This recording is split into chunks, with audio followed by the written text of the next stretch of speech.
چولہا جلا رہے تھے.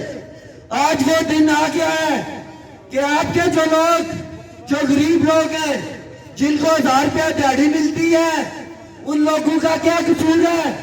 یہاں پہ بہت سارے لوگ بیٹھے ہیں جو اپنا نظام صحیح طریقے سے چلا رہے ہیں, ان کا نظام ابھی تک چل رہا ہے, مگر خدا گواہ ہے وہ طبقہ پھر چکا ہے.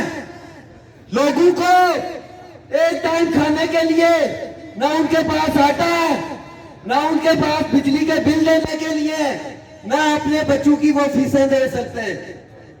76 سالہ تاریخ میں عوامی ایکشن کمیٹی نے جو یہ پلیٹ فارم بنایا ہے یہ کسی کا ذاتی ایجنڈا نہیں ہے.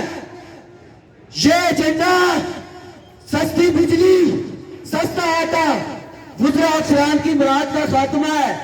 ہمیں سستی بجلی چاہیے, ہمیں سستا آٹا چاہیے. وزیر اعظم صاحب کیا آپ کو نظر نہیں آ رہا؟ میں آپ کو یہ صاف واضح انداز میں بتانا چاہتا ہوں, یہ جو آپ کے جو طریقے شروع ہیں اب یہ طریقے پرامن نہیں رہیں گی.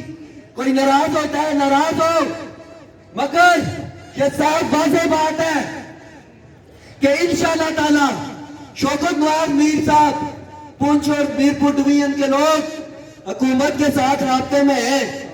ہم ان کو بھی یہ بتاتے ہیں مسائل حل کر لیں, ان کو بتا دیں کہ یہ مسائل حل ہو جائیں, ورنہ وہ دن دور نہیں ہے جب مظفر آباد کی غیور طلبہ, تاجر اور سول سوسائٹی وکلا تاجران ان اسمبلیوں سے آپ کو باہر پھینکیں گے. اور آخری بات کروں گا کہ میرے بھائیوں, یہ دھوپ آپ کا راستہ نہیں روک سکتی.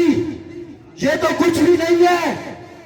17 اکتوبر کو بارش میں احتجاج ہوئے ہیں پورے آزاد کشمیر, جموں کشمیر بھر میں, اور آپ لوگ اس طریقے پر ادار ہیں.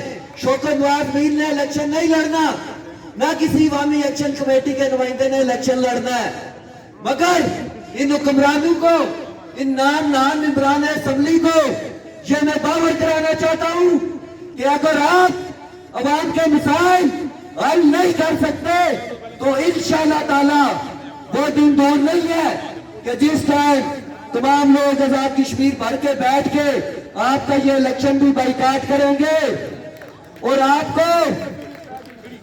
کو جو آپ کی اصل جگہ وہاں پہنچائیں گے. میں ٹائم زیادہ نہیں لوں گا, باتیں بہت کرنی تھی.